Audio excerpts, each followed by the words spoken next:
Hello friends, welcome back to my YouTube channel.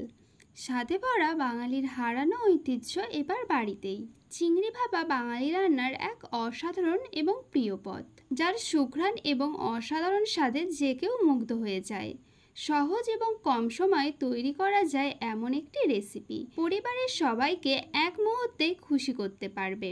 ইলিশ মাছের পাশাপাশি চিংড়ি বাঙালির রান্নাঘরের আরেকটি অমূল্য রত্ন। তো চলুন জেনে নিই কীভাবে বানাবেন চিংড়ি ভাপা, যা আপনার প্রতিদিনের খাদ্য তালিকায় নিয়ে আসবে এক অনন্য অভিজ্ঞতা। এখানে আমি চিংড়ি ভাপা বানানোর জন্য 500 গ্রাম চিংড়ি মাছ নিয়ে নিয়েছি। চিংড়ি মাছগুলো ভালো করে কেটে ধুয়ে পরিষ্কার করে নিয়েছি। এরপর আমি একটা মিক্সিং জার নিয়ে নিয়েছি। এর মধ্যে আমি দিয়ে দিচ্ছি 11টা কাঁচা লঙ্কা। ঝালটা আপনারা আপনাদের পছন্দ মতো দেবেন। আর দিচ্ছি 4 চামচ কালো সর্ষে। তার সাথে দিচ্ছি 2 চামচ পোস্ত। আর দিয়ে দিচ্ছি অল্প পরিমাণে জল। এরপর ঢাকা দিয়ে মশলাগুলো পেস্ট করে নেব। দেখুন, সমস্ত মশলা আমার পেস্ট করা হয়ে গেছে। এরপর প্রথমে আমি একটা টিফিন বক্সের মধ্যে চিংড়ি মাছগুলোকে দিয়ে দিচ্ছি। তার মধ্যে দেব আমি 1 চামচ নুন আর 1 চামচ হলুদ গুঁড়ো। আর দিয়ে দিলাম পরিমাণ মতো সর্ষের তেল। আর দিচ্ছি আগে থেকে যে মশলাটা পেস্ট করে রেখেছিলাম সেই মশলাগুলো। এরপর আমি ভালো করে চিংড়ি মাছগুলোকে মশলার সাথে মাখিয়ে নেব।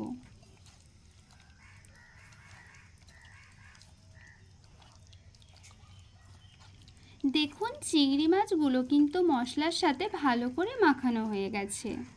আমি কিন্তু এর মধ্যে একটুও জল অ্যাড করছি না, এমনিতেই এর থেকে জল বেরোবে। এখন আমি এর মধ্যে দিয়ে দিচ্ছি 5টা গোটা কাঁচা লঙ্কা। কাঁচা লঙ্কা দিয়ে টিফিনটা আমি ঢেকে দিচ্ছি। এবার আমি এটা কড়াইতে ভাপে সেদ্ধ করব। এর জন্য কড়াইতে আমি জল দিয়ে দিচ্ছি। জলটা যখন একটু হালকা গরম হবে তখন টিফিন বক্সটা ওই জলের মধ্যে বসিয়ে দিলাম। দিয়ে এবারে আমি টিফিন বক্সটার ওপরে একটা ভারী কিছু দিয়ে দিচ্ছি, কারণ টিফিন বক্সটা যাতে খুলে না যায়। গ্যাসের ফ্লেমটা আমি ওই সময় মিডিয়াম ফ্লেমে রাখবো। এইভাবেই এটাকে 15 মিনিট রান্না করব। 15 মিনিট হয়ে গেছে, এবারে আমি গ্যাসটা অফ করে দিলাম। ওই অবস্থাতেই কিছুক্ষণ রেখে দেব, কারণ একটু ঠান্ডা না হলে কিন্তু টিফিন বক্সটা খোলা যাবে না। একটু ঠান্ডা হলে আমি টিফিন বক্সটা নামিয়ে নিয়েছি। এবার টিফিন বক্সটা আস্তে আস্তে করে খুলব। দেখতেই পাচ্ছেন আমাদের চিংড়ি ভাপা কিন্তু তৈরি হয়ে গেছে। এবার এটাকে গরম গরম ভাতের সাথে সার্ভ করতে হবে। তৈরি হয়ে গেছে আমাদের আজকের রেসিপি চিংড়ি ভাপা।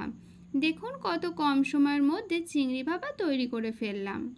আপনারাও বাড়িতে তৈরি করুন এবং গরম গরম ভাতের সাথে সার্ভ করুন। আজকের ভিডিও এই পর্যন্তই। ভিডিওটি ভালো লাগলে লাইক, কমেন্ট, শেয়ার করতে একদম ভুলবেন না।